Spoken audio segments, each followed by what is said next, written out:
आइए कुछ और परिभाषाओं को देखते हैं। ऑगबर्न तथा निमकाफ के अनुसार बच्चों सहित अथवा बच्चों रहित एक पति पत्नी के या बच्चों वाले किसी अकेले पुरुष या अकेली स्त्री के लगभग स्थायी संघ को परिवार कहते हैं। एलियट तथा मैरिल के अनुसार परिवार को पति पत्नी तथा बच्चों की एक जैविक इकाई के रूप में भी परिभाषित किया जा सकता है। यह एक सामाजिक संस्था भी है और एक सामाजिक संगठन भी, जिसके द्वारा कुछ मानवीय आवश्यकताओं की पूर्ति की जाती है। बर्गेस तथा लॉक के अनुसार परिवार विवाह, रक्त संबंध या गोद लेने के बंधनों से संबंध व्यक्तियों का एक समूह है जो कि एक गृहस्थी का निर्माण करते हैं और एक दूसरे के साथ अंतःक्रिया और अंतः संदेश करते हुए पति पत्नी, माता पिता, पुत्र और पुत्री और भाई बहन के रूप में अपने अपने सामाजिक कार्यों को करते रहते हैं और एक सामान्य संस्कृति को बनाते और उसकी रक्षा करते हैं। आइए देखते हैं परिवार की क्या विशेषताएं हैं। यह एक प्राचीनतम सामाजिक संस्था है जो यौन संबंध, रक्त संबंध, वंश नाम की व्यवस्था, सहयोग, सामान्य आवास, सीमित आकार, सार्वभौमिकता, केंद्र स्थिति, भावनात्मक आधार, स्थायी और अस्थायी प्रकृति, सामाजिक सुरक्षा, सभ्यता एवं सांस्कृतिक ज्ञान, परिवार द्वारा सामाजिक नियंत्रण आदि विशेषताओं को अपने अंदर समेटे हुए है। यह एक प्राचीनतम सामाजिक संस्था है और जो आगे भी भविष्य में निरंतर चलायमान रहेगी। आइए देखते हैं परिवार के कितने प्रकार होते हैं। प्रथम है विवाह संबंधी परिवार। विवाह संबंध में पति पत्नी और उनके बच्चे सम्मिलित होते हैं। रक्त संबंधी उनके परिवार को एक ही वंश या रक्त संबंधी सदस्य होते हैं। रक्त संबंधी परिवार कहलाए जाते हैं। आगे है वंश के आधार पर पितृवंशीय परिवार और मातृवंशीय परिवार।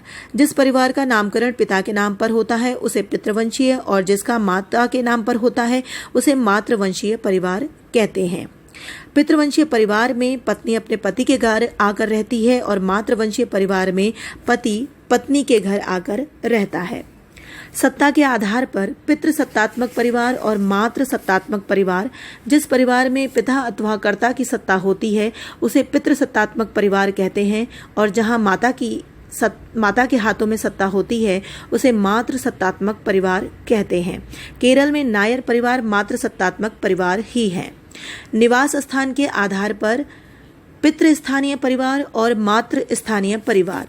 जहां पर सभी बच्चे और पत्नी पति के निवास स्थान पर रहते हैं वह पितृस्थानीय परिवार कहलाता है, जबकि पति विवाह के पश्चात पत्नी के घर आकर रहने लगे वह मातृ स्थानीय परिवार कहलाता है। विवाह के आधार पर बहुविवाही परिवार या एक विवाही परिवार। जिस परिवार में पुरुष या स्त्री के एक से अधिक जीवन साथी होते हैं उसे बहुविवाही परिवार कहा जाता है और जिस परिवारों में पुरुष या स्त्री का एक ही जीवन साथी होता है उसे एक विवाही परिवार कहा जाता है। सदस्यों के आधार पर एकाकी परिवार और संयुक्त परिवार। एकाकी परिवार इसे मूल परिवार कहा जाता है। यह परिवार का सबसे छोटा आकार है। इसमें पति पत्नी तथा अविवाहित बच्चे रहते हैं। इसमें एक या दो पीढ़ियों के सदस्य ही रहते हैं, जबकि संयुक्त परिवार में एक या तीन से अधिक पीढ़ियों के लोग और रहते हैं, एक ही रसोई का भोजन करते हैं और उनकी संयुक्त संपत्ति होती है। आइए देखते हैं परिवार के क्या कार्य हैं। प्राणीशास्त्रीय कार्य, यौन इच्छाओं की पूर्ति, संतानोत्पत्ति, प्रजाति की निरंतरता को बनाए रखना। शारीरिक कार्य हैं सुरक्षा, बच्चों का पालन पोषण, आवास, भोजन एवं बच्चों की व्यवस्था। आर्थिक कार्य हैं उत्तराधिकार का निर्धारण, उत्पादक इकाई, श्रम विभाजन, आय और संपत्ति की व्यवस्था। धार्मिक कार्य, राजनीतिक कार्य, शिक्षण कार्य, सांस्कृतिक कार्य, मनोरंजनात्मक कार्य, मनोवैज्ञानिक कार्य, समाजीकरण का कार्य, मानव अनुभवों का हस्तांतरण और अंतिम सामाजिक नियंत्रण के कार्य। बच्चों, आपको यह स्लाइड कैसी लगी जरूर बताइए।